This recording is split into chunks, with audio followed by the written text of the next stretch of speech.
Hi friends, నేను ఈరోజు టిఫిన్లో pasta చేసినాను. జీవా చాలా రోజుల నుంచి అడుగుతుంది చేయమని. స్కూల్కి పోయేటప్పుడు కుదరదు.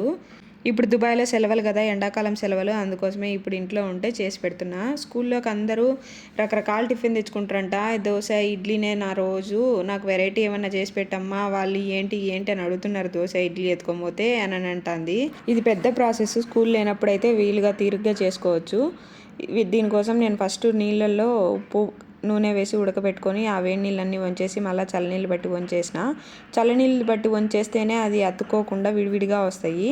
అవి పక్కన పెట్టుకొని మనము కట్ చేసుకున్న వెజిటేబుల్స్ అన్నీ వేసి ఒకదాని తర్వాత ఒకటి ఉప్పు, పసుపు, మిరియాల పొడి వేసిన. నేనైతే కారం వేయలేదు.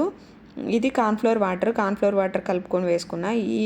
ఈ వాటర్ వేసినప్పుడే ఇంకొక టీ గ్లాస్ మైన వాటర్ మళ్ళీ వేసుకోవాలి. అప్పుడు తొందరగా చిక్కబడకుండా ఉంటుంది.